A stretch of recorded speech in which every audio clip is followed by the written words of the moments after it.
Hello. Good afternoon. Good afternoon How or are you? good morning, wherever you may be. Whenever you're listening. Yes, this is Chris Okishi and Patrick Delaney. Hello. Welcome to Voices from the Crowd, a crooked path guide to Eastern Iowa theater. Or if you prefer, the FTACACPGTIT. Or if you prefer, Vivtkakabgate.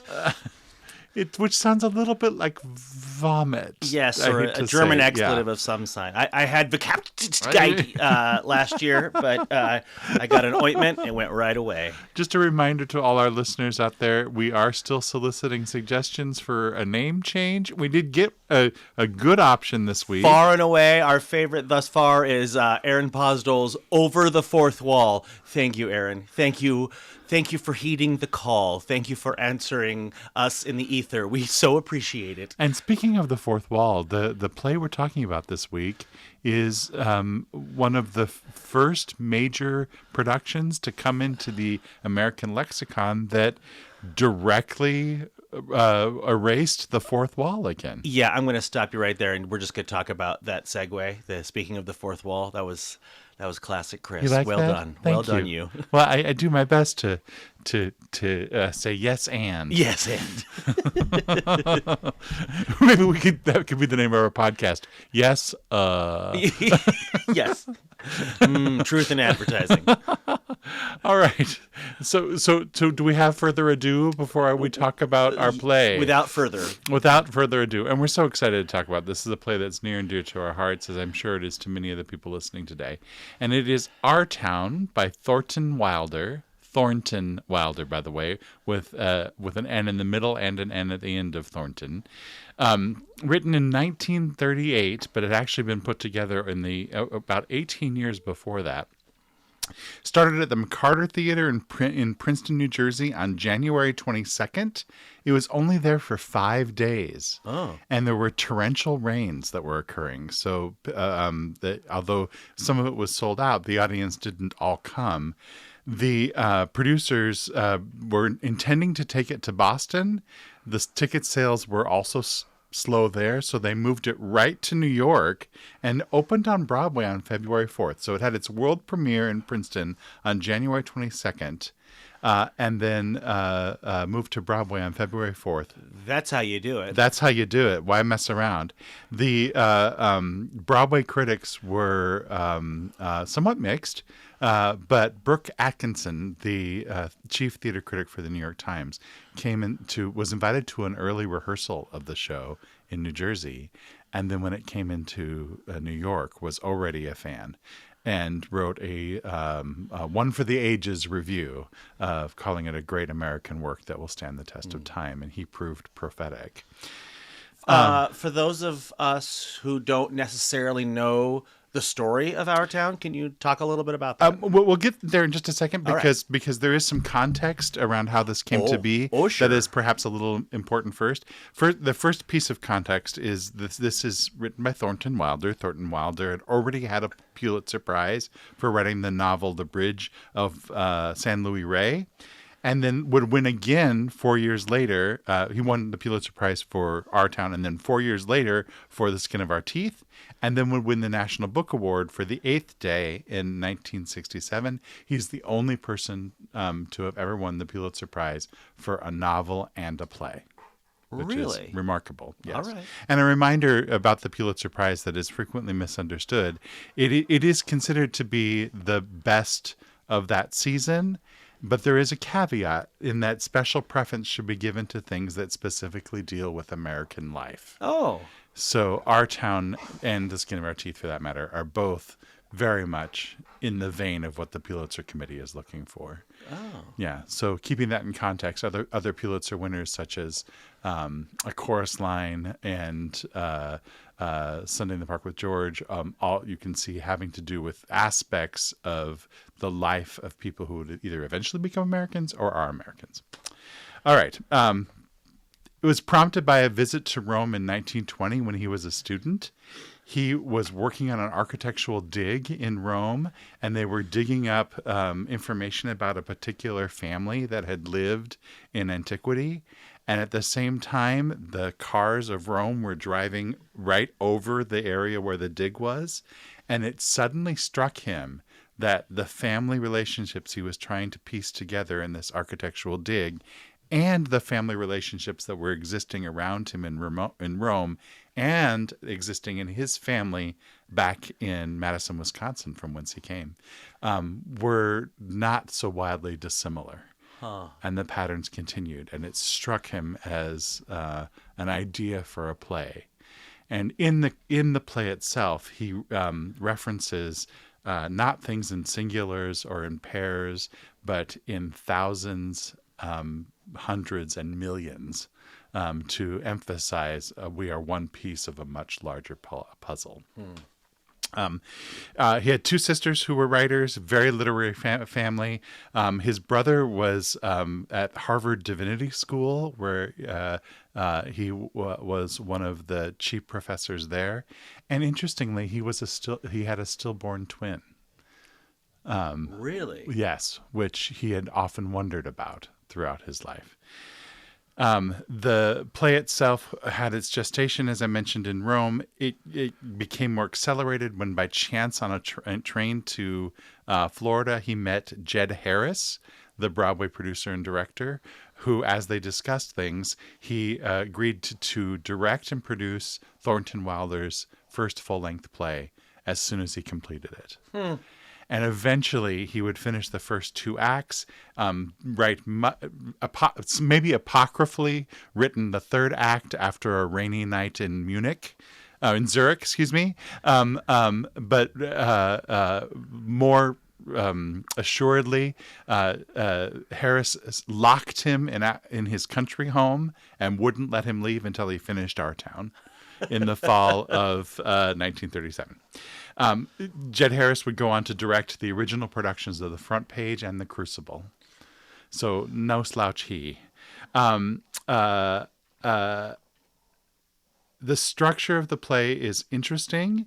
From the very first line, the character who is referred to as the stage manager, who functions as a narrator, but also as the person who's sort of guiding our experience in the play, breaks the fourth wall right at the beginning and declares the name of the play, who it's written by, and then always in the play intends to say it is being put on. For example, we're discussing this in anticipation of Iowa City Community Theater's production. So the stage manager will say it is being put on by Iowa City Community Theater at the Festival Stage in Iowa City, Iowa, and then begins to describe Grover's Corners in 1901. We should also mention, perhaps a few moments too late at this point, that there are spoilers ahead. There are gentle spoilers ahead. These are spoilers from the first paragraph of the play, but Fair enough. gentle Yes, spoilers. yes, indeed. In describing the characters, we may give a couple of things away. The play itself deals with two families, the Webb family and the Gibbs family, who live next door to each other. Both the parents are highly involved in the plot, and their children, their oldest children, are highly involved in the plot as well. There are a number of supporting characters, though, representing the types of individuals that you would find in families as well as in communities, such as someone who expresses vanity, someone who represents law and order, and someone who doesn't quite fit in. And we'll talk a little bit more about in a second. It is the setting is called Grover's Corners, is the name of the town. It is a fictional town, and the play takes place between 1901 through 1913, but it is meta-theatrical in that it also simultaneously takes place as a play being presented about these time periods. May I ask a question? Yes. I have always assumed that because the play's actions take place in New Hampshire, that Thornton Wilder was from New Hampshire. He is not. Yes. Is there anything in your research about why he chose New Hampshire versus any other place? So I believe partly because he had started writing it when he was on a retreat in New Hampshire. Ah, okay. Became enchanted with the accent there. Oh, sure. And some productions lean more into the accent and some productions do not. But there is dialogue written to sing in the accent, as it were, or parts in particular of the stage manager's lines that have a New Hampshire ring to them. Gotcha. Yeah, yep. And many characters as well. By design, it is meant to have no props, limited scenery, and overwhelmingly be simple. This was a reaction by Thornton Wilder to what he perceived as the excesses of the Broadway stage at the time and plays in general, of having enormous sets and costumes and choruses. As our town becomes revived over time, it is frequently revived at a time when excesses come back in again, and our town high-level productions come in to reset us. In Thornton Wilder's idea, it should be performed without sentimentality or ponderousness, simply, dryly, and sincerely. And that's quoting him directly. He became frustrated as it was frequently produced. He was very happy it was frequently produced, but felt that people too often leaned into sentimentality where he intended none to be. It is divided into 3 parts. The first part is daily life. The second part is love and marriage. And the third part in the play is defined, is in the written text is defined as death and eternity, but the stage manager just says, you can probably guess what comes after the first 2 sections. And it is set up with the stage manager talking to the audience and then various examples of things that are happening in the play to support some of what the stage manager is talking about, or for the stage manager to comment upon as well. And there is a through line throughout the play within the town itself, but there's also a through line in what the stage manager is telling us. How's that for a synopsis so far? Well done. Okay, good. Its connections to religion have been hotly debated. There are Christian ideas that are mentioned. In particular, it describes the makeup of the town as to what percentage of various predominantly Christian sects are in town, and the way people self-identify. And some of the ideas, including the hymns, are Christian in nature. But it also has had strong connections to other religious and philosophical bents and traditions. The third act, for example, is reminiscent of Dante's Purgatorio, but instead of the characters waiting for their sins to be washed away, it is actually the characters explicitly waiting for attachment to fall away, which falls into a Buddhist tradition and also has echoes of American transcendentalism as well as Eastern transcendentalism. The idea that we transcend the mortal experience after or through death. Consequently, it has been embraced by a variety of cultures and a variety of religious or non-religious belief systems, and felt to be resonant across many barriers. There has been a significant production of Our Town for every major decade since it has been originally written. Would you like to hear more about that? Why, I know I would. I can't speak for our listeners, but I would. Okay. There is a method to my madness, as it were. That's next podcast. That's the next podcast. Yeah. Original production starred Frank Craven as the stage manager. He was a well-known actor of the time with an incredibly commanding and resonant presence. Initially, Wilder had some reservations about what Mr. Harris was doing with the production, and wrote a sealed letter about all the things he thought wrong that he sent to himself on the opening night, so that he have a record of all of his objections to what had happened. But then it was a hit. And by the end of the Broadway run, Wilder himself was stepping in to fill in for Mr. Craven when he was on vacation. And so over the course of the Broadway run, Thornton Wilder and Frank Craven alternated in the role of the stage manager. And Thornton Wilder would go on to play the stage manager for the remainder of his life in nearly every decade. Eventually, the production was revived, and when it was revived, Montgomery Clift and Martha Scott were George and Emily, which was done at City Center in New York. The 1940 film cast William Holden as George, and again, Martha Scott. She was Oscar nominated for playing Emily in the film. There's an enormous change to the third act in the 1940 film, which I will not give away, but there is an enormous change. Yes, yes. That gives it a bit of a Wizard of Oz kind of ending. There was a radio version in 1946, this time with Thornton Wilder and one of the few technologically recorded versions of his performances, and Dorothy McGuire as Emily. A television musical version was created in 1955, not the later musical Grover's Corners, but a different version, with Frank Sinatra as the singing stage manager, Paul Newman as George, and Eva Marie Saint as Emily. Oof. And featured the song Love and Marriage. Love and Marriage, which was written for the show in the second act. You are kidding me.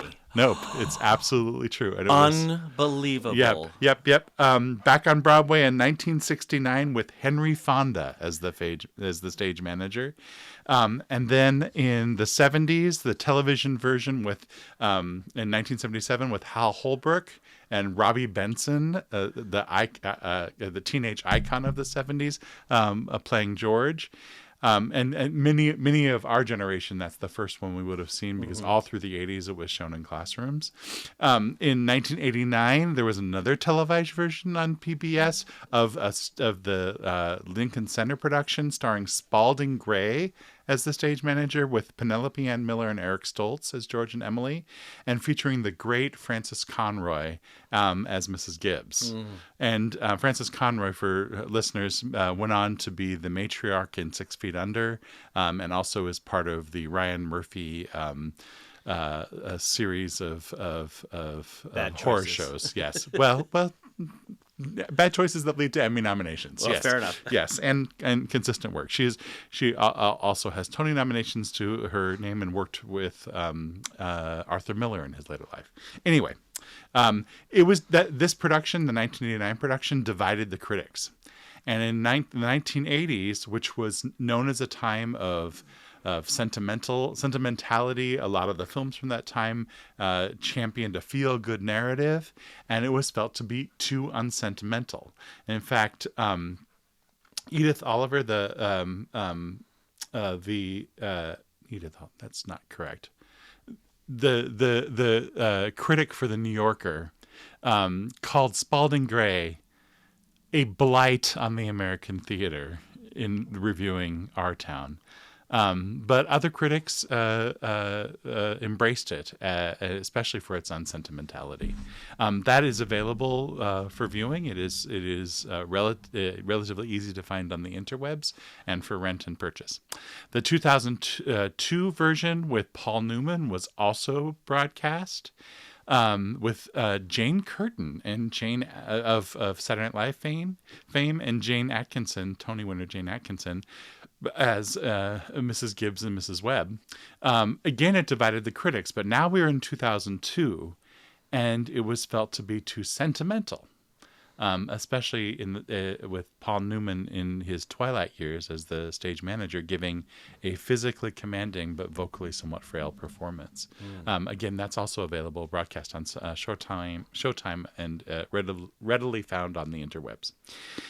And then we get to the 2009 off-Broadway production directed by David Cromer. Initially started at the Hypocrites in Chicago in 2008, and then came to New York with Cromer playing the stage manager, eventually succeeded by Helen Hunt and eventually Michael McKean. I saw it with Michael McKean. Critical and commercial hit, the longest-running Our Town in New York history. Oh, I did not know that. Yes. And how that particular version has been done around the world subsequently, including the Kansas City Rep production, which we will talk about in a moment. Yes. It has been done in over 50 languages, including American Sign Language at Deaf West. There was a fascinating version done in Miami in the last decade that had elements of Spanish, Creole, and English, the three predominant languages in Miami. The Webbs spoke only Spanish. The Gibbs spoke only Creole, and the rest of the town spoke English. And it was not done with any translation at all. And so, and interesting in interviewing the audience members as they left, many of the Hispanic people felt that they'd captured the Hispanic family perfectly. Many of the Creole audience members felt that they'd captured a Creole family perfectly, when not, other than the translation, the text had not been changed. So what happens when, spoiler ahead, what happens when George and Emily meet for their date in Act 2 in that production? They use accented English because that's the nature, that's the common language they have. Yeah. Okay. Yeah, fascinating. It's also been done in a variety of prisons, including a famous Sing Sing production about which there'd been a documentary, and done at a high school in Compton, the first successfully produced play at that high school in 21 years that was turned into a documentary called O.T. It is fantastic. Absolutely fantastic. fantastic. A fantastic documentary. Yes. And again, I think that what that documentary explores is what many of us experience.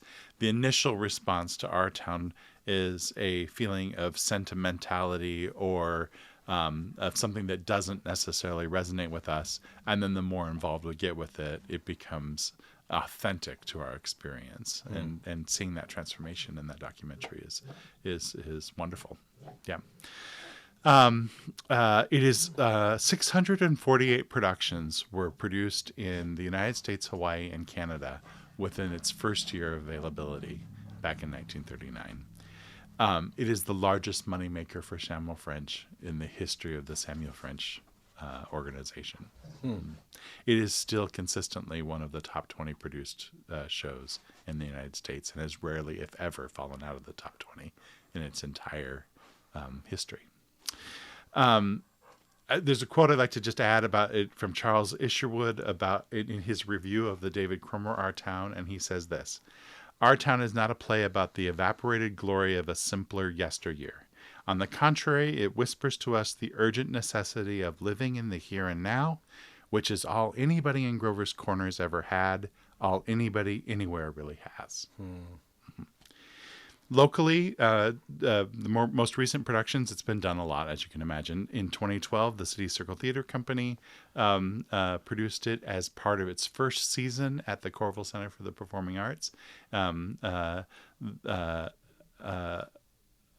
had the fortune of being able to direct that, and you, Patrick, were in it with many of our friends and local actors that we've come to know and love over the years. In 2015, it was produced at Classics at Brucemore, directed by and starring Jim Kern in the role The great Jim Kern. The great Jim Kern, now of Sagatuck, Michigan, in the role of the stage manager. And again, you look through the list of the people that were in that play, and it is a who's who in Cedar Rapids Theater in 2015. And it's opening on Friday, September 8th. That is. It's opening on Friday, September 8th and running through the 19th. Running through the, through the 17th. Friday, Saturday, Sunday at the Festival Stage, produced by Iowa City Community Theater. Shows are at 7:30 on Friday and Saturday and 6 p.m. on Sunday. Directed by Krista Newman, who will be our guest in just a few moments. Before we get there, though, Patrick, you have a special connection to the show and one of the most recent New York productions. Well, I think we both do. I will say that I got to do the David Cromer version in Kansas City. He brought his idea, and he told us just on a break how this idea of the show happened. He was an up-and-coming director in Chicago, and the story was told to me a few years ago. So forgive me if I misremember things. But he was this up-and-coming director in Chicago, and a one of the wonderful small theaters in Chicago that is since closed, which makes me very sad. But a theater called The Hypocrites hired him to direct this production of Our Town, and like any other director or any other theater maker, he said, "Oh, I've got that on my shelf. Let me just pull it off the shelf and read it." What he didn't know is that there had been quite a few, well, I shouldn't say quite a few, but more than one version of Thornton Wilder's Our Town that had been published. Yes. And what he read was an earlier version and ultimately a much harsher, less sentimental version, particularly in Act 3. And so had this idea for what the play became.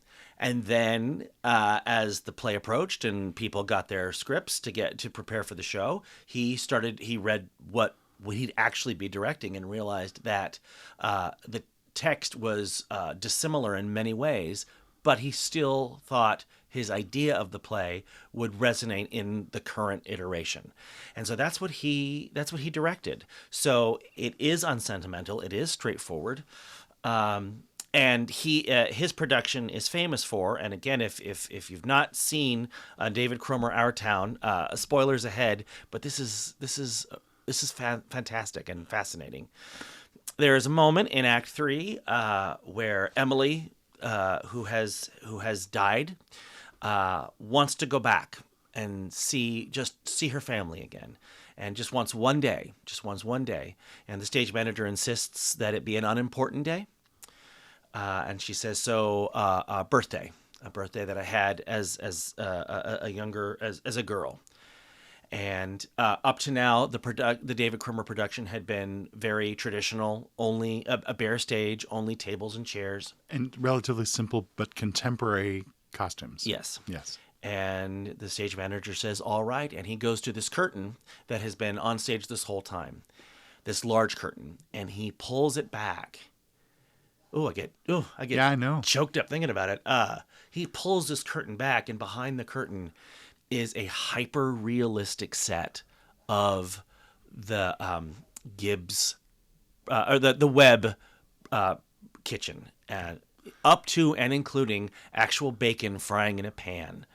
On a working stove. Yeah. So and snow falling outside. So the smell of bacon wafts through the theater, and you're just overcome with just the senses of what you're experiencing, of this suddenly very hyper-realistic moment.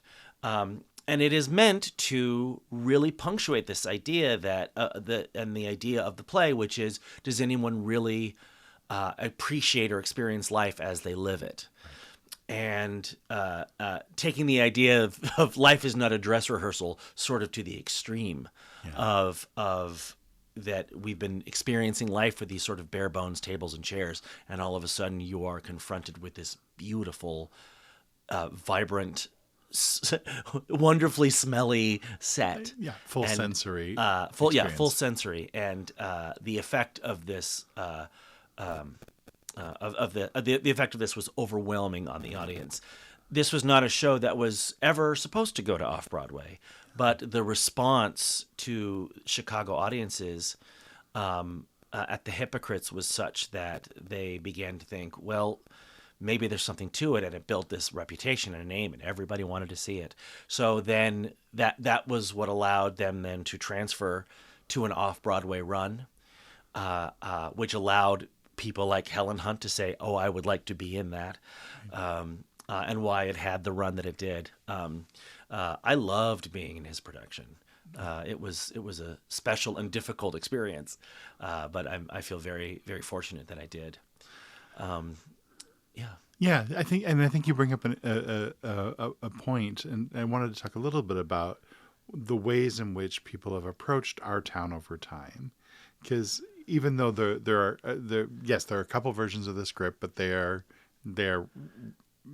roughly static since the late 1940s. Yes. So how do things change? Well, productions have looked at the use of music and sound.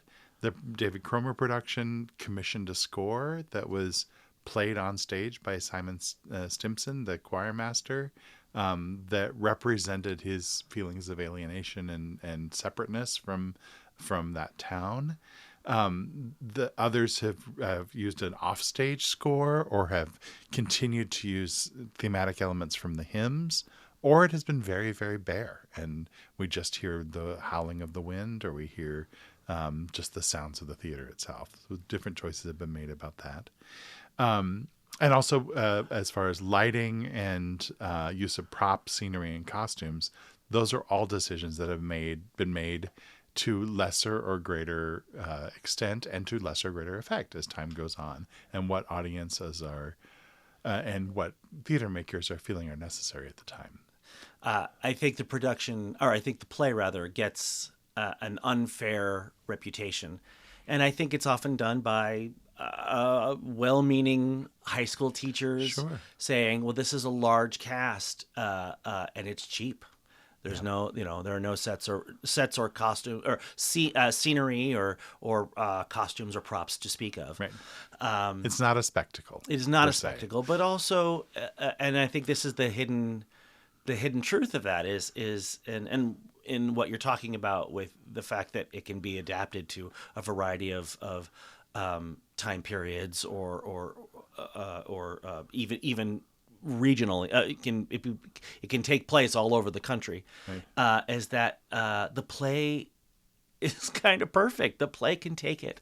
Right. The play is universally appealing and has a universal understanding of the human existence. Well, and I wanted to ask that. I have literally in my notes today is a question. Why does it keep working? Is it because it is highly adaptable, or is it because it is highly resilient, or is there an element of both? I think it is. I think it's highly adaptable. Resilient, I don't know about that. I mean, it is, but Does the essential quality of the play come through despite what people try to do to it? Or does it expand to fit different notions? Well, I think it doesn't, and sometimes, and I think this is why Thornton Wilder went to great lengths to say, do not play the sentiment of this play. Right. When Emily turns around at the end and says goodbye to Grover's Corners, it on the page. Yes, it has the allure of sappiness and sentimentality, but it isn't that. No. It isn't that. It is life only. The world only spins forward. Right. And in more recent years, there's even been experimentation into gender and people who are non-binary playing a variety of roles. And the play continues to hold up because it is at its heart human. And feeds into the humanity of the people playing those roles. When Helen Hunt played the role, for example, and she identifies as female, but she relished the idea that some of the characters would call her sir within the production, because that gave her a new sensation for herself to be addressed as sir. And productions since then have explored the gender non-binary to bring out different aspects of the play, including an adaptation that sets it in a disco called Our Town, A Wilder Experience. But let's not talk about all the adaptations. No. I will say I've done 3 productions of it, and I will say that it is one of the few plays that I have done that I thought, I could be in this for a long time. Mm-hmm. And I think because of the bare bonesness of it, there is nowhere to hide. It's just you. It's just you talking, and you talking to other people on stage, and you better be present. Yeah. You better be there, because you can tell with a play like that when they're not. And like with every good stage manager, the stage manager who's the character in the play is also timing what's going on. Yes. And frequently say, thank you, that's enough. Yes. And move on. Well, you've directed the play. What do you love about it? Oh my goodness. When I went to see the David Cromer version, I found myself tearing up at the opening monologue. And I realized that I had seen 3 different versions of it. One when I was very young, the 1940 film version, and then the what must have been the Hal Holbrook version, because I remember Robbie Benson coming at the end of the play and his experience at that time. And I remember seeing it live once, and I had the language as a now 30 more year old person. I got it in a different way. It is true. I got it in a different way, and I knew what was coming. Yeah. Yeah. The way we all do, but don't necessarily think about. Nope. And and I think that brings me to my next point on the page, which is, like any great works of art that have been around for a while, there are quotable sections that have wended their way into our conversation, but also that stick out, at least to me, as far as when people talk about our town, I remember certain lines. Yeah. And the ones that I remember the most have changed in the last at different times in my life. And at one time, I remember the George and Emily scene, just hearing some of those lines and talking about their future. Yeah. And one of the lines that George says about when you meet, essentially about when you meet someone and you know that it's right, you don't want to wait. Yeah. Essentially, that's not Wilder, but that's the idea. But now the lines that resonate with me have more to do with the passing of time and the changing of mortality and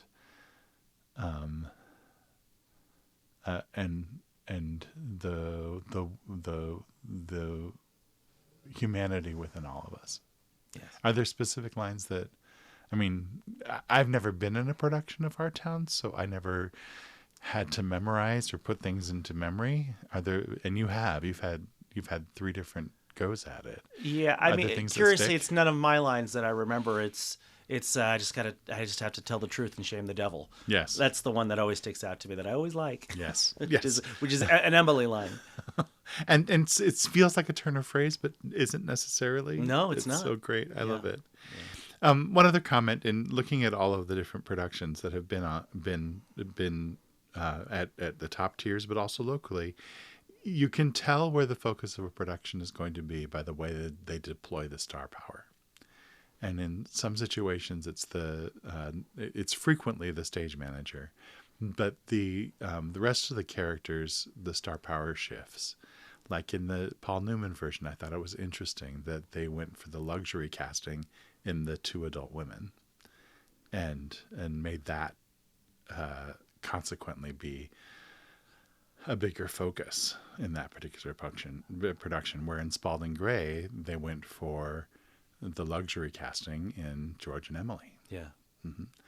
Also in the Paul Newman, it was Stephen Spinella who played Simon Stimson, which allowed some exploration of some of the reasons why that character may feel an outcast, given that Stephen Spinella had just come off of several years playing Pryor in Angels in America, and New York audiences knew him in that role. Yeah. So wondering about what's going on with Simon Stimson. And then also much has been written about what was going on in Thornton Wilder's life. And after he died, there were many claims made about his romantic or unrequited romantic entanglements over the course of his life that he did not have a chance to verify or refute. Mm-hmm. Anyway. Well, on that ponderous note, I'm sorry, I got some phone calls I got to make. Well, and that's, I think, I remember on the first day of the read of Our Town at City Circle, you asked me what I wanted audiences to walk away with when they saw the show. And I think that remains true whenever I go to see any production, really, but in particular Our Town, is I want to have a greater sense of humanity. I want to go home and I want people to look at their family and hold them tight and take a moment to truly see the things that are happening around them. Mm-hmm. Cromer, in an interview, talks about we can't really live with that level of scrutiny on every moment of our day or there's a blessed ignorance that gets us through certain days. Unless you're on Snapchat. That's right. Unless you are constantly live blogging. Yes. Yes. In which case, constant scrutiny is the goal. Well, all right. Well, speaking of live blogging, in the next few minutes, we will be speaking with Krista Newman, the director. Again, classic Okishi segue. Thank you with my segues. Yay. And we're so grateful to have Krista with us. So with all of that done, we were interested to hear what you have to say about our town, what your experience is in seeing the Iowa City production or other We can only productions. assume that many of you have been in a production of some kind or other. Yes. Yeah. What are your tangential experiences with Thornton Wilder in our town? And we'll be talking with Krista Newman in just a moment. Well, welcome, Krista Newman. I'm so glad you're here with us, everyone, because it's Krista Newman who is directing Our Town at ICCT, which is coming up in September 8th through the 17th at City Park. And just a little bit more about that. It's 7:30 in the evening on Friday and Saturday, and then 6 o'clock in the evening on Sunday. Which has been a change, so please note that if you were planning on coming to the 2 o'clock matinee, we won't be there. Yeah, you'll have a bit of a long wait. Yes. Good tip. Yes. Good tip. Thank you. Yes. We're so grateful that you're joining us this afternoon, and we have a chance to talk about this beautiful play, and also to talk and get to know you a little bit better. Yeah. Krista, I think, has worked with most theater artists in the area in one way or another. But let's dive in a little bit. Yeah. Iowa City just sucked me up. I was a yoga teacher and an Ayurvedic specialist when I moved here, and this, of course, theater was my first love. I did it professionally for many years when I was younger, majored it in college, but it was so nice at this time in my life to come back to my first love. That's wonderful. So we are 25 seconds in, and I already found out something new about you. I didn't know about your background in yoga, and that's I had a yoga studio in L.A. Oh my goodness! Yeah, I know. It was like only for 2 years, and then I sold it. But All right. So can we back up a little bit? So where are you from originally? Like, where were you born and raised? I was born and raised in Chicago, Illinois. Okay. And then I've lived in Minneapolis, which is where I started working professionally in theater. Got my equity card there. Excellent. Came back to Chicago, worked for a couple of years, and then moved to New York, and then I moved to LA. And now, for the first time in my life, I am content in Iowa City. I It's think a nice lot feeling, of people, isn't it? yeah. It's great because I was a malcontent for my entire adult life. Yes, I can understand that. Yeah. Being an actor, trying to get a job, Right. going wherever the work is, you know all about that, Patrick. I do. And it's been really wonderful living in Iowa City. And how many years have you been here now? Since 2009. Okay. So about 14 years. Yeah. Yeah. Mm-hmm. Yeah. That's amazing. It's a long time. I think it's the longest. Well, I was in Southern California for 25 years, Okay. but I moved between Ojai and LA. So I think 14 years is the longest I've ever lived anywhere since I was a child. Like in the same house. I'm in the same house. That's amazing. I And always it's a moved every beautiful 5 home. years. So Actually, I have been in this house since 2009 as well. So yes. well, here we are, Yeah, happy yeah. at last. Never thinking we were going to live in the middle, but here we are. I know. Well, I loved coming back to the middle since I grew up in Chicago. Right. I love that I have cardinals in my backyard. I love that it snows. I'm one of the weird people that I love winter. No, We do too. We do too. So I never became a Californian. I am proud to say. That's fantastic. So you've moved here and you have continued to act in several places. You've worked for Riverside. You've worked for City Circle. You worked for Iowa City Community Theater. Where am I missing? Old Creamery. Old I Creamery. did some shows at the Old Creamery. The dearly departed Old Creamery. I Yes. know, but I'm getting ready to direct a show at the new A Man of Theater. Oh, good. With Deb Kennedy. Yeah, and with Tom Deb and Milligan? Tommy. Yeah. What Girls' Weekend, it's called. Oh, my. I know. Yeah. That sounds It's exciting. a sitcom. Classic creamery. I know. When did you start to did you direct prior to Iowa City? I started to direct when I lived in Ojai, and a dear friend of mine died early. She was a theater teacher at the Krishnamurti School, Oh, of course. Oak Grove, where my children were going to school. And they needed somebody to step in, so I stepped in and I started directing, the junior high and the high school plays. And I think I taught some classes. I have no idea what I was doing. And then I started a little theater company.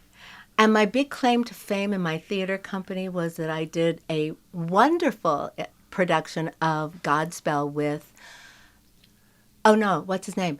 Levi. He's on TV and in movies. What's his first name? Zachary Levi? Zachary Levi played yes. Jesus. Oh. He used to be Zachary Pugh. Interesting. So that was really... Hot take, everyone. Hot we tip. have the scoop. We have a celebrity in my directing things. Well, So, I mean, he's gone on to continue to incorporate music in the things he's done. yeah. Yeah. He Beautiful voice. as a teenager, he was 19 years old when he did that. And I had him in a basketball suit, coming with a basketball with a chain link fence, and we had a little VW bug on stage, and we had a bebopper and surfboards. We just did a completely overhaul of Godspell, and it was just great. And he was looking for a basketball game. Those that are astute followers of the theater know that Mr. Levi was actually nominated for a Tony for his performance in She Loves Me in the most recent revival, and as well as being in First Date, both shows that have been done in Iowa City recently. So, Yeah, and he had a TV show where he played something that turned into something. He's had a very good career. So this was before all that happened, because he grew up in Ventura. That's fantastic. And so that was fun. What was your New York experience like? My New York experience was, a New York experience is so much, from the bottom to the top. Right. So I moved there in 1979. Oh, I know. And so it was completely different. Now it's so different. I was very lucky that I got cast in a show at Equity Library Theater, which no longer exists. But it was up on the upper west side, somewhere in the upper 90s, and we did a production of Canterbury Tales. Oh, yes. It wasn't the first time it had been done, but I got cast in that, and lo and behold, somebody wanted to produce it and move it to Broadway. And there was this new Broadway theater, I don't even remember the name of it, but it had been a strip place down right on Broadway. Everyone has a past. Yeah, and they had just redone it. It looked sort of like that's where you would have a bar mitzvah or something. It didn't really look like a theater. But the thing that I remember most about it is that it had a circular stairway that went up to the dressing rooms from the stage, and the band, it was a small band, sat in the middle of that. Oh, so wow. you could not, during the show, get to your dressing room. And we all got the flu. And we had buckets on the side of the stage my for goodness. people to puke in. It was this is a side of theater the glamour of theater. the glamour of theater. And the show lasted 2 weeks. Wow. It was a bomb. So that was, but that happened early on in my moving there, and it got me an agent.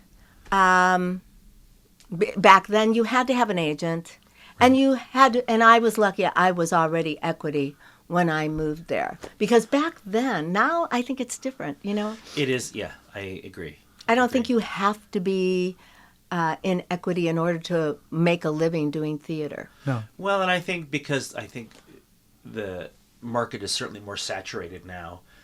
It takes longer to make the rounds. It takes longer to get seen and to get in front of casting directors faces and say, "Oh yes, I remember you. Oh, you had that good audition last time. We should call you back. I want to know more." I think it takes more now. Well, I would not be able to do it.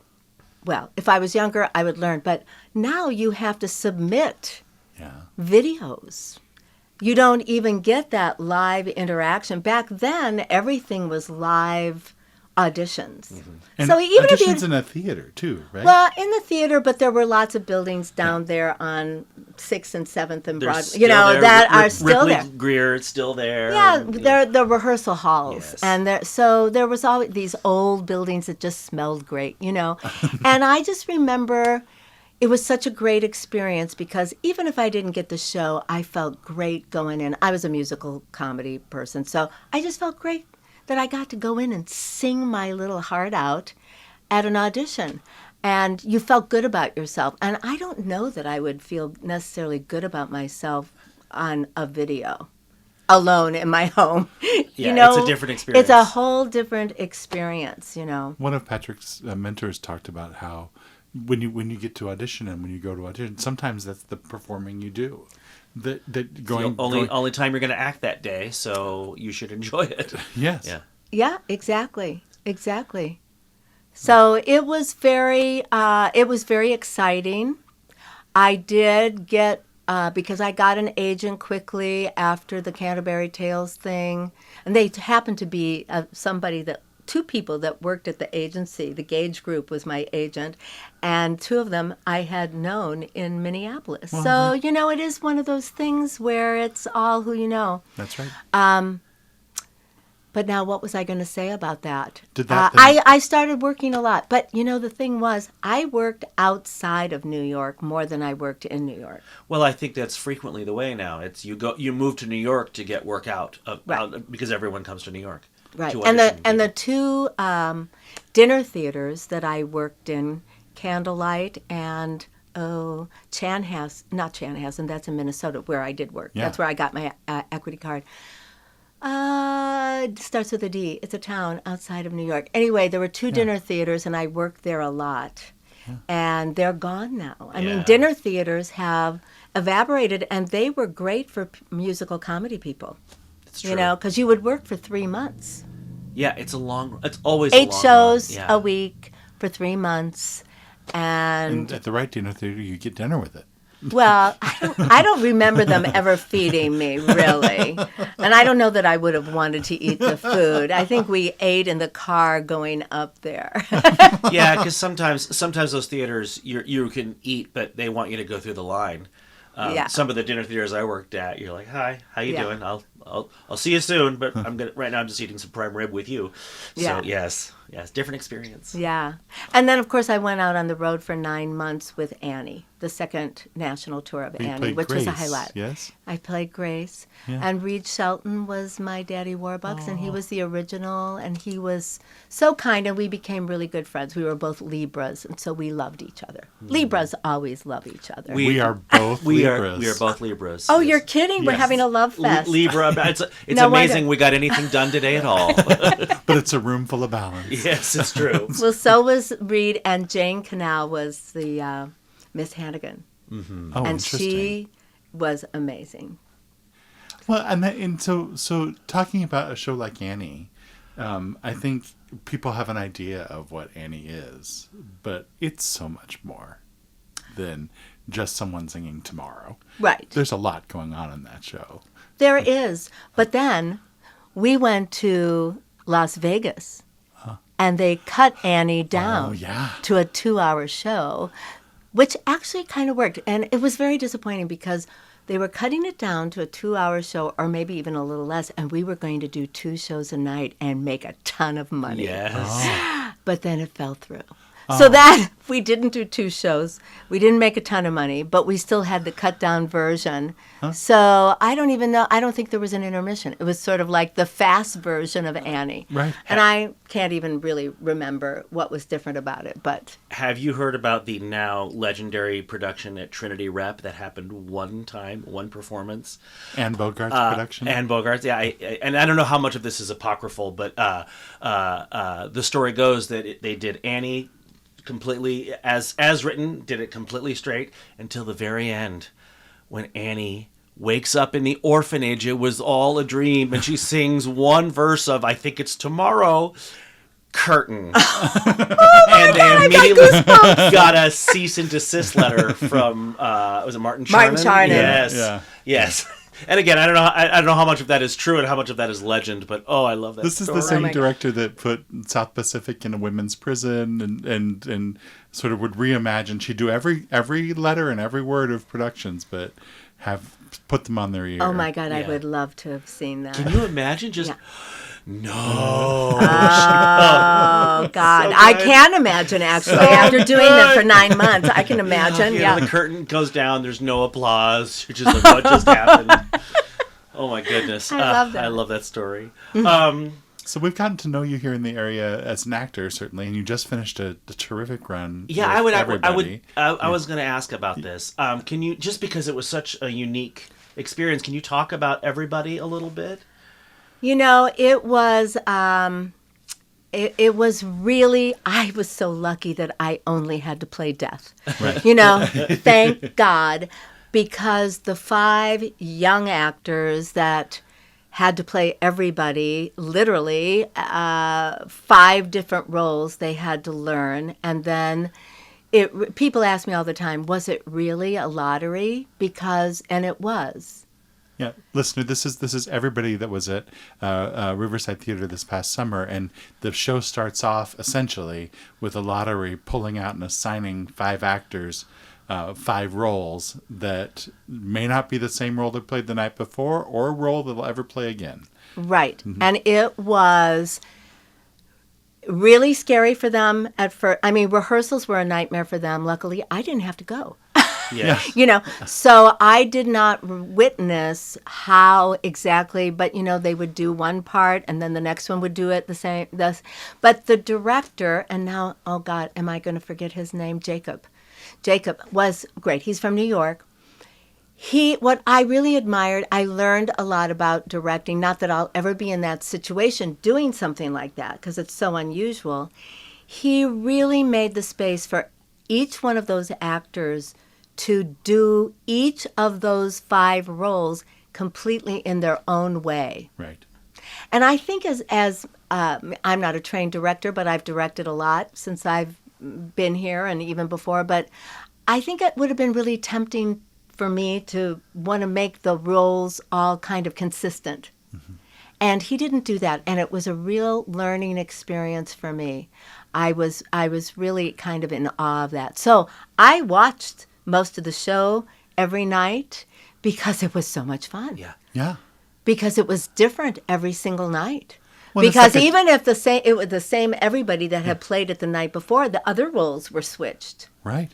And it's a tightrope, right? And there's a reason we love, speaking of Vegas, like Cirque du Soleil shows, because there is that potential of disaster, but then also watching what humans can do and pull through, and that's the magic. We saw it opening night. It was opening night. Yes. We did say we saw it. It was thrilling because you could feel the energy of here we go. Exactly. And that first weekend was, you know, nobody, none of those 5 actors really felt like they had had enough rehearsal. Right.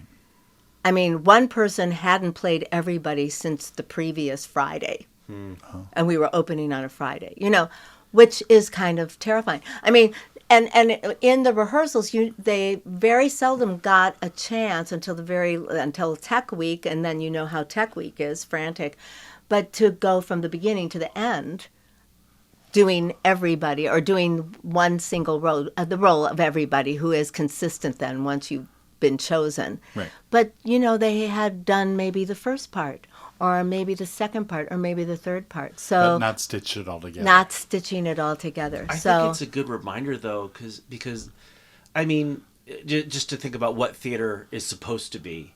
Because there were line bobbles when we saw it, and there were some hesitations, and it didn't matter. It didn't matter because everyone was so present and so in the room and focused and generous. And then I think that includes the audience, because everyone just leaned in, and it was a contract in the room where everyone said, yes, we are going on this journey together. And Right. it was terrific. Right. Yeah, I really enjoyed it. It was I felt like it was a privilege to be in it. And, Beau Frazier was the one that made me come to the audition. I wasn't going to audition for it because I'm a reluctant, I like to stay home and knit and sew and play with my cats. It has to be better than that. The thing is, and this is something that I'm ashamed of, but I am going to confess on your podcast, I don't have any monologues, okay? And I don't want to have any monologues. So when when you audition for Riverside, you have to have 2 monologues. And I just said to Bo on that Saturday morning, I'm sorry, I can't come. I don't have any monologues. He said, come anyway, I'll let you do a cold reading. And so he just needed an old person. Because in the script it says, the oldest person in the cast should play death. Wow. I think that's not the only reason you got cast, though. No, certainly Well, not. I certainly was the oldest person in the cast. It was wonderful. It was wonderful. It was fun. So you are directing Our Town right now, and so let's talk. So you are in a sort of a unique position, which is you were not the initial director, and you were had the experience where the show lost their initial director, and you stepped in with very little prep, just to put it mildly. No prep. Hours of consideration. Yes. I had just ended Everybody, and I thought, I'm going to have a month off before I have to do something else. It hadn't even been a week. So what do you fall back on? What do you rely on when you're not given the opportunity to prep? How do you step in the room and say, all right, this is how we do it? When my son was about 3 years old, he came to a rehearsal. We lived in Ojai, California. He came to a rehearsal of The Sound of Music, and the nuns started, and they walked in and they sang their little first part of that, whatever it is, a little first part. And I was standing there in my overalls. I always wear overalls when I direct. And they stopped. It was the end of the song, and my son blurted out, "Are you the boss?" And everybody burst out laughing. And I don't know. I don't think that I am the boss in very many places in my life except when I'm directing. And so I just kind of have taken that role of being the boss to heart. I mean, you are the captain of the ship, or however you want to say it, the captain of the ship or the whatever. And I feel like what I rely on is my ability to see what's going on, see what's working, and put out some ideas about what can make it work. Kind of almost like I've never liked improv, except I think when I direct, I think I am living in the improv world all the time. And I love that. It's a creativity that I never feel when I'm an actor. Interesting. It is interesting. You're forced to direct the play in front of you. Exactly. And those people are the people that inform what's going to happen. So in that way, I just ran with it. And I felt a lot of pressure because I only had 4 weeks to do this, or 3.5 weeks, or whatever it was. Well, not very long. And they had done the 3rd act and nothing else really, maybe the beginning of the 1st act. So I felt a big rush of time. So I got the whole play blocked in the 1st week. So I can be fast. I can make snap judgments really fast. And then you sit back and then work it. So I think I do that anyway, in a way, but this was accelerated and kind of stressful. I would imagine so. You had to lean on your process. You had to. I did. Had to really leap into the process. Right. And get to know those people, because I did not know a lot of people, and I had to recast some people too. So that was difficult, because I had to find some people, and luckily I did. So I have a wonderful cast now. Yeah, we looked over your cast list, and it is a mixture of veterans to the area and some names that, frankly, I'm not sure I've read before. So Right. I have that's quite a few people wonderful. from Cedar Rapids. So quite a few people that I haven't known before. And because your circumstance just isn't challenging enough, you are also putting it on at the festival stage. Can you talk about the benefits of it and what it reveals to you, and some of the challenges of that space? Well, I was excited. I mean, I thought that was a really positive thing. When I accepted this, I felt like, oh, I can picture our town on that stage. We're not supposed to say the name of the person. We're not in a theater, we can say it. Oh, thank God, because I always say it. We did Macbeth together. Yes. On that stage. I think that's the only time I've performed on that stage. You've been on that stage many times. But, it's a great space. And I just thought this will lend itself to our town. Especially, I think, what really came up was the third act. Yeah. When we're in the cemetery. On the hill. On the hill. There we are. And I just thought, well, the stage is pretty. I know they're going to remodel it, and that's great. I don't know what they're going to do, but I mean, it's all this kind of gray wood, and it's pretty to look at. If it had been at ICCT, there would have been black curtains, which I, didn't really want. Well, I would or think- something manufactured. And in a couple weeks, I think we'll get the beginning of some fall colors behind the stage, which is always nice. Well, it's nice to see the trees because there's lights Yeah. back there, so there's the trees, and I've got the ladders up on the balcony, Oh, how which is lovely. actually very nice. So they're way up, looking out the windows, which is kind of sweet. They're not hugely tall ladders, but so the balcony, I could see. Oh, we could use the balcony, and we can use the aisles to emerge the audience, the cast coming through the audience and stuff. So I was happy when it was going to be there. Now, of course, I'm dealing with things like projection because it's a challenge there. There's nothing for the sound to hit. It's, You have to be heard. you have to be heard. So,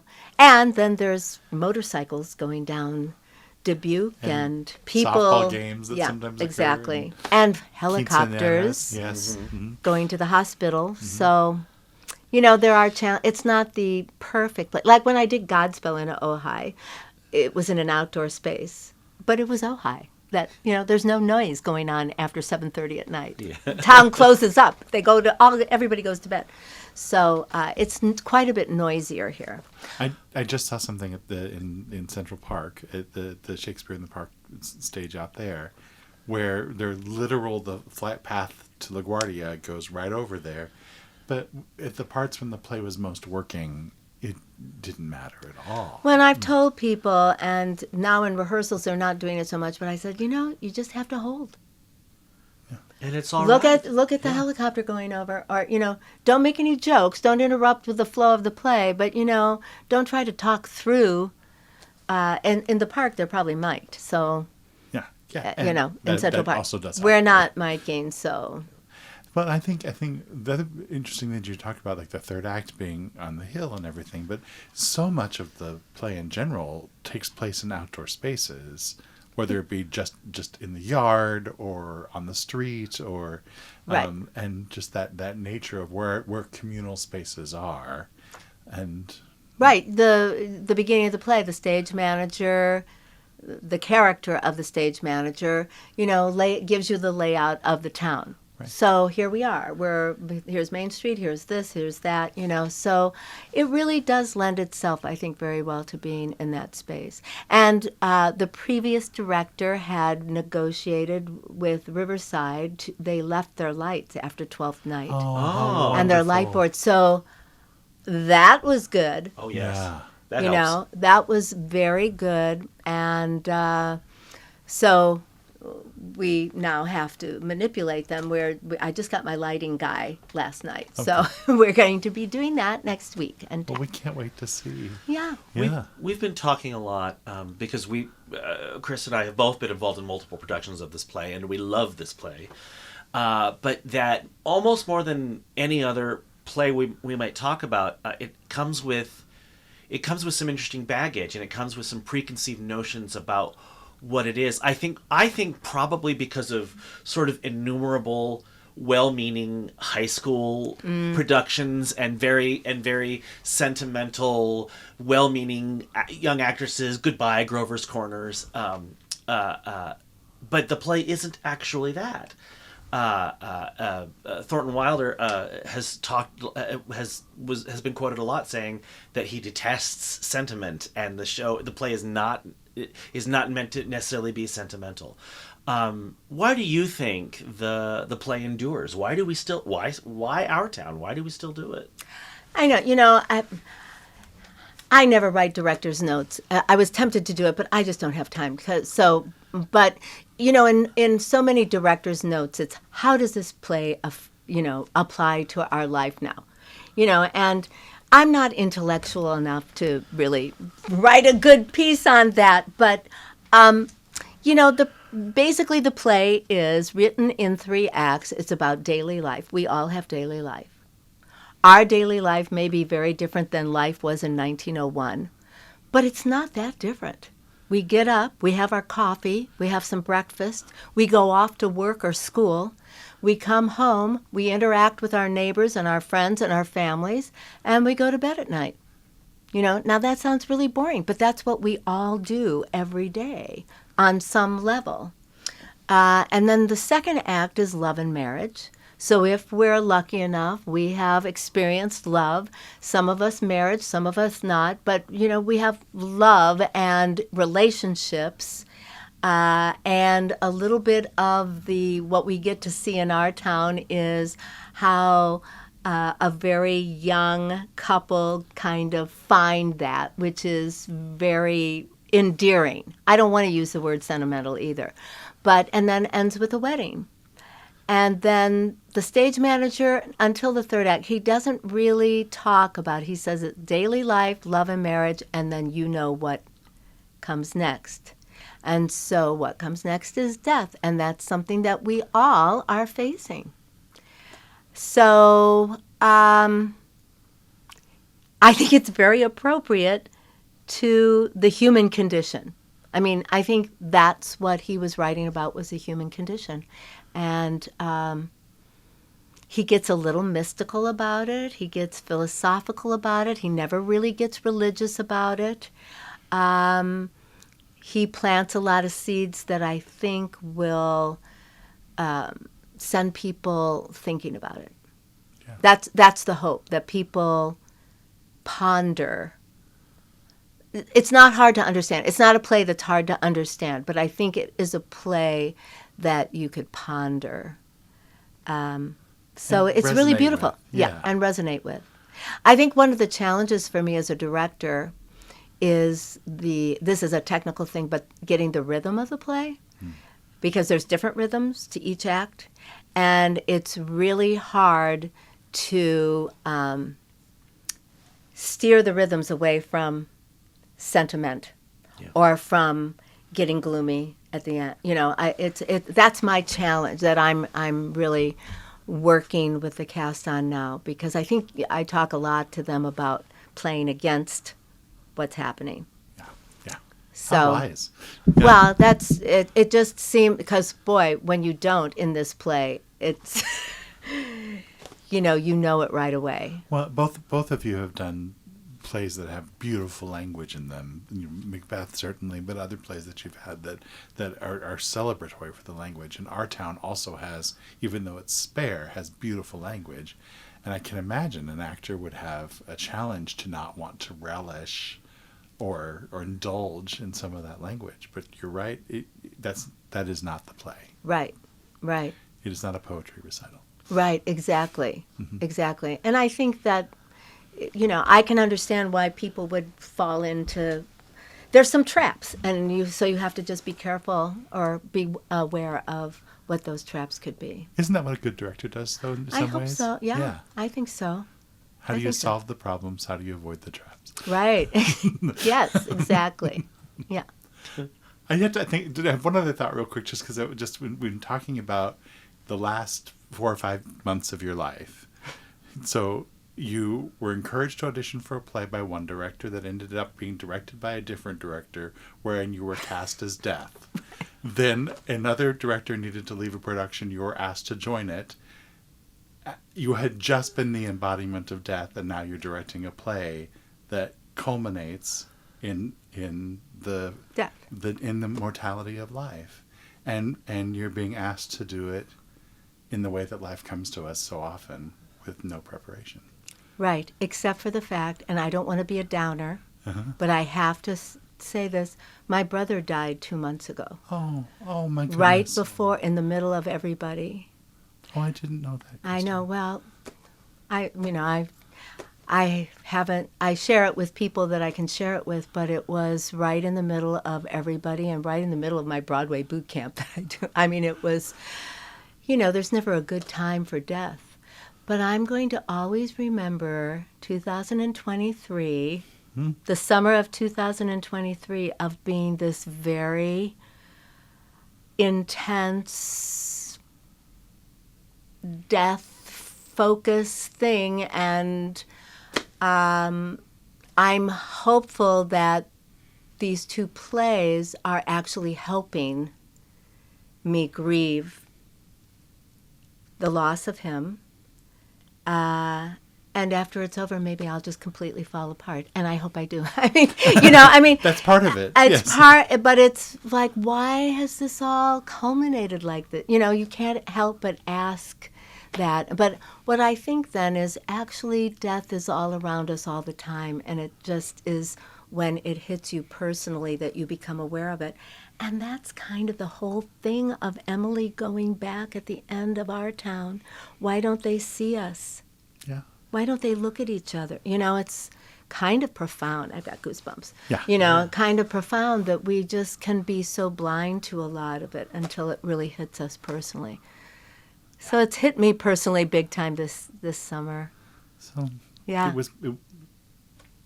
Yeah. You were living the life as it happens to you, and you're directing this play as it happens around you, and that's beautiful. Yeah. Well, I think a good production of a play encourages the audience to think about the play, but a great production makes them think about themselves and their own lives. So Right. I can only think that especially with a play like this, that does tackle death both profoundly but also directly, helps them think about their own their own losses and their own lives And their own mortality. I mean, bring Kleenexes. Yes. I mean, that's all I can say. It's hard to not respond to the end, I think. Yes. I mean, that's what I'm hoping anyway. It's one of the touch people. One of the very few plays I've done that I thought, oh, I could do this a long time. I could be in a long run of this and not tire of it. What did you play?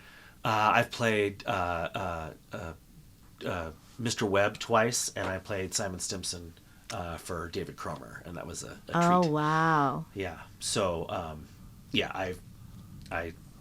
I feel this play along with you. Right, Very, very much. right. Yeah. Wonderful characters in this play, Yes. And also, I'm sure we'll go into this in more details. We talk with more people about more plays as we go along. But the beauty of the more specific you become, the more universal you are. Some of the language is incredibly specific to what seems like those people at the time. But then, of course, you think, well, I knew someone just like this, or I felt just like that, or my mother was just like this. And the feelings of being a human being don't change that much. No. It's fun for me because my mother was born in 1908, and I used to, as a child, love to have her tell me stories about the olden days. And so some of her stories were very much about things that happen in Grover's Corners, just horses and and just that kind of life. Yeah. And so I can picture it. The young people in the play, they don't have a clue, about a lot of the things that are going on, but they get the feeling of the play. And that's what's supposed to happen. That's the whole point. I don't know if anybody has ever done this in an updated thing, I mean, I was handed this and it was in 1901. It was hard to imagine doing it in like 1934 or something. I'm sure somebody has done it. Yeah, it's been done a variety of different times. Yeah, I think, and one thing about our town is that the directions from the author are to be as simple as absolutely possible, and so to eschew any props that and not don't think of a set and don't think about costumes and use as little. It was a response in many ways to the stage trappings of the enormous operas and musicals of the time, which we never see those anymore. Right. But and I think at various times and at various iterations, people have tried to adorn it more or try. There's a film version that is fully costumed and fully sets, and in fact, the very first one I saw was a PBS version where they just set it in a town that was meant to be Grover's Corners, and the language was still there. Yeah. It still all works. Yeah. Yeah, but I think stripping away is beautiful. Yeah, it is. Well, it sounds like despite the fact that you've spent some time playing catch up with the play, that the play is in good hands.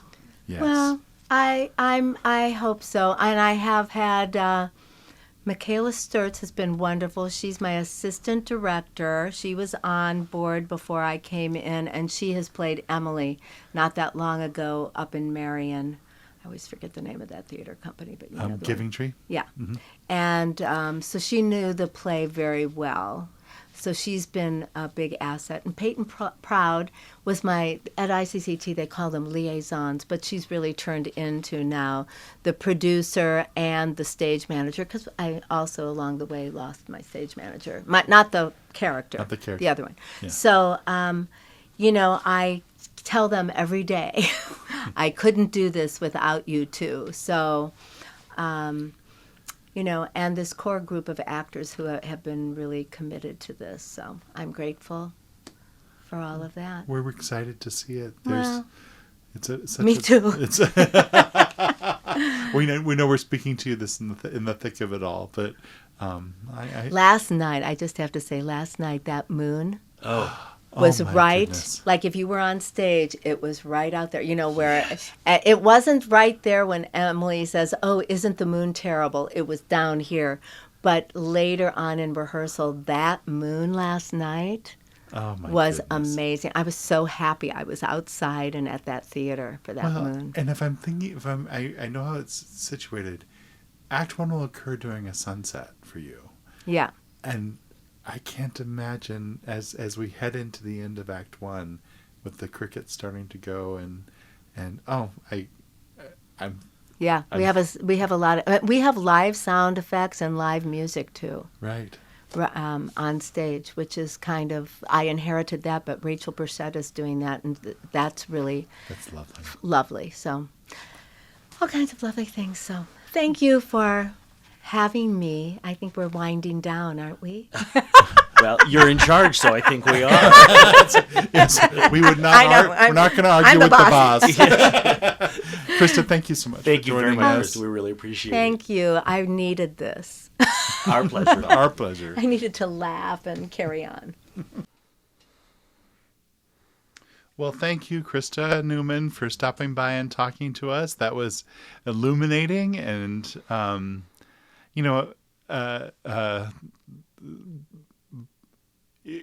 both delightful and also thought-provoking. So I'm excited to hear more about how this production goes and to see this come to fruition for this whole team. Yes, break a leg, all. Break all the legs.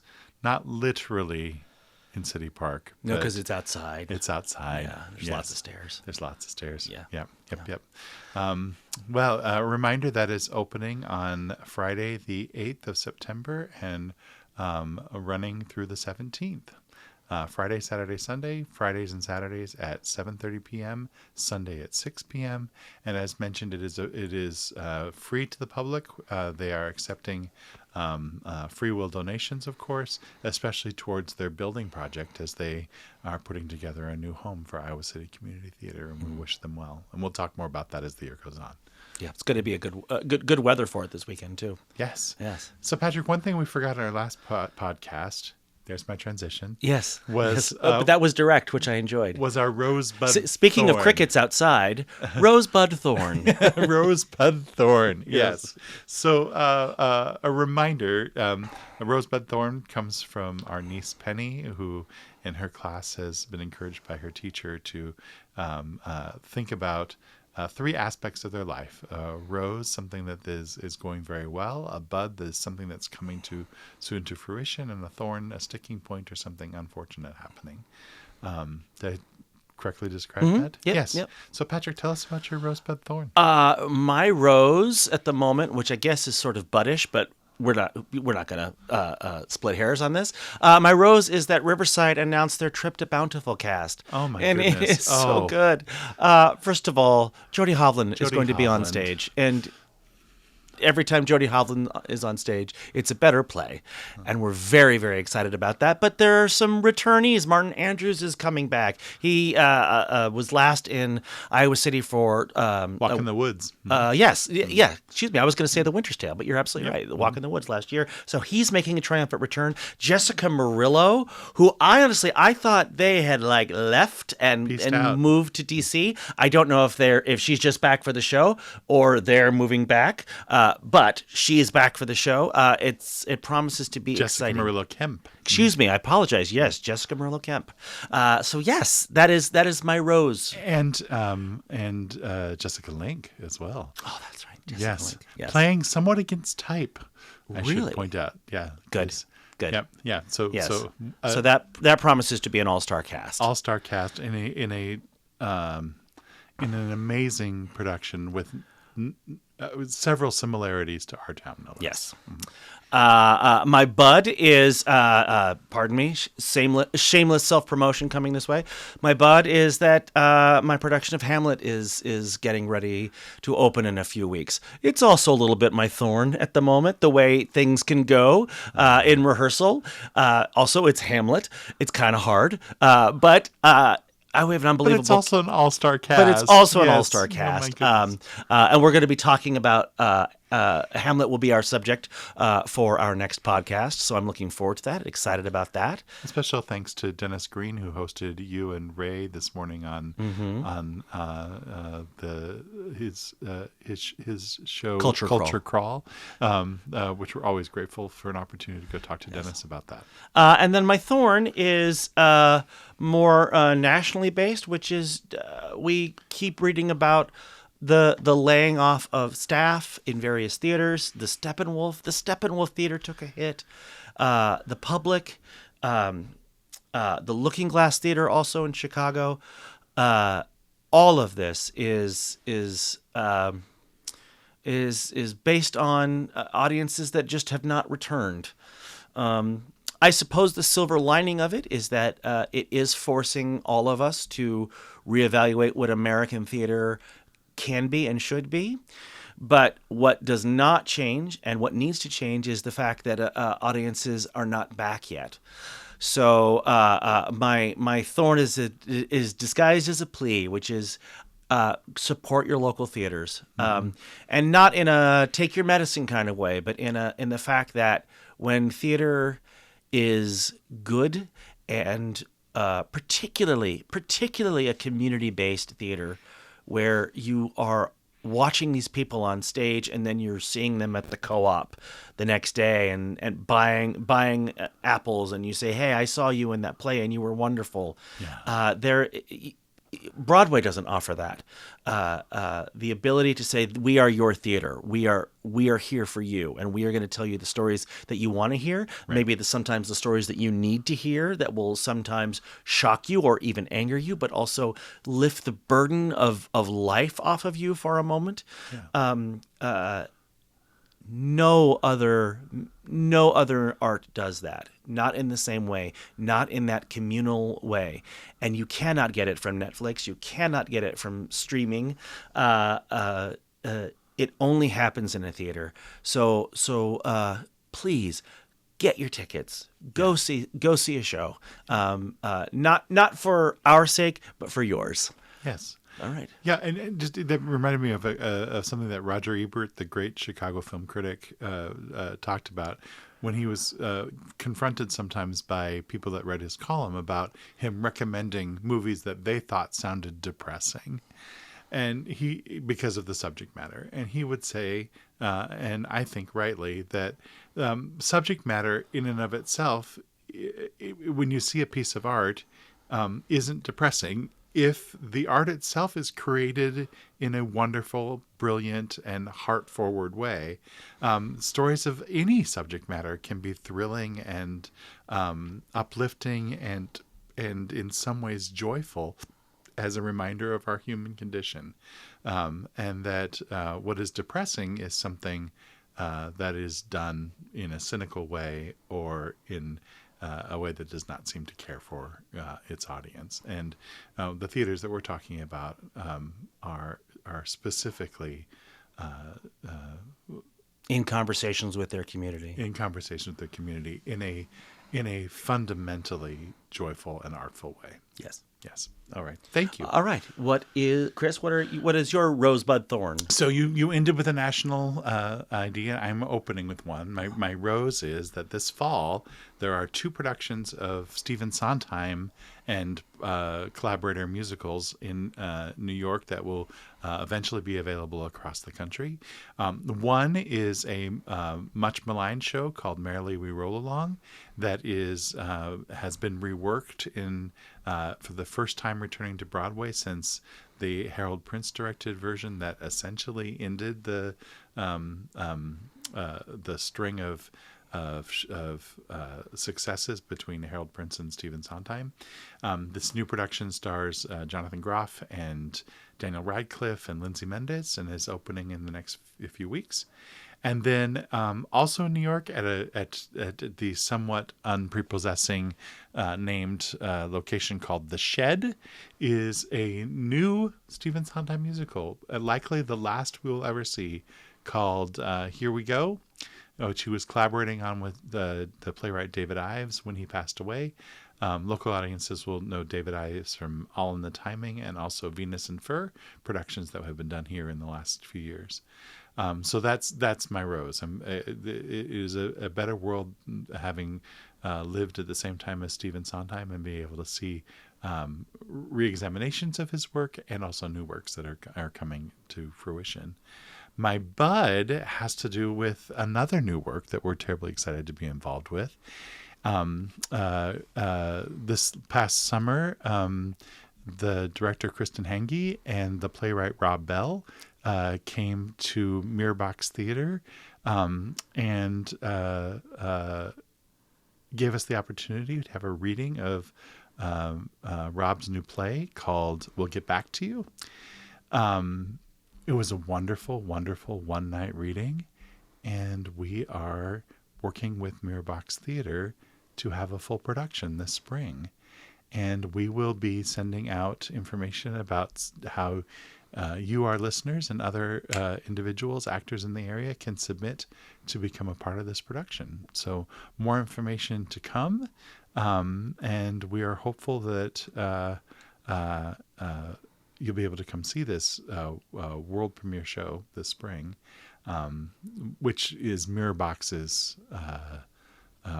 raison d'etre, to bring premieres to Iowa, and this is tremendously exciting. It's an opportunity. So that's my bud. My thorn is particularly painful to members of the North Corridor. Marion Theater, Giving Tree Theater, which has had a place in our hearts since its original inception. That a community of Marion size took a look around and collaborated with some artists to create a theater in their growing community, right off the square with these wonderful couch seats and programming that was for all ages and involved so many actor friends of ours. Recently, the co-owner and director, Andrea Henley, passed away. And she, in addition to being a theater artist, was a local educator and a friend and mentor to many. And this is an enormous blow. So our hearts go out to her family and to her theatrical family and to all those that were touched by her goodness and talent over the course of her life. More information, I'm sure, will be forthcoming about ways to remember her and celebrations of her life. But one thing in particular, their production of Your Good Man, Charlie Brown is continuing this weekend, the 8th through the 10th at Giving Tree Theater. More information at their website and Facebook page, Giving Tree Theater on Facebook, on how to get tickets and how to support this theater at this time. But they are on with the show, specifically in her memory. And, you know, I think Your Good Man, Charlie Brown is also one of those shows that people think that they know like Our Town, but has a tremendous level of profundity to it. And I can't think of a better show to celebrate the life of an educator and theater artist than Your Good Man, Charlie Brown. All right. So that's my thorn for today. Okay. Well, we want to thank you for listening again. Absolutely. For our 3rd episode. Our 3rd? Yes. Oh, my goodness. Yes. That's amazing. I think so, too. So what's next for us, Mr. Delaney? Next is Hamlet. Oh, my goodness. In 2 weeks. Gulp. That's so exciting. Yep. A reminder, Hamlet, it will be at the James Theater. Tickets are available right now at thejamesic.com. Yes. Thank you to Krista Newman for joining us today on this podcast. Thank you to each of you for listening in. Again, if you have comments, corrections, ideas for something else we can call this sucker, please let us know. And in the meantime, we will be back to just talk about The Melancholy Dane. Yes. And thank you for listening to Vicactite. I think that may be just where we'll stop today. Sure. For more information, go to #Vicactite. Neither of us, by the way, attended the Tippy School of Business, as you can tell from our inferior marketing skills. Yes. Thank you all. Go see Our Town. And Go see Our Town. We will Go talk see to you Your soon. Good Man, Charlie Brown. Yes. Hug the people you love. Good night, all.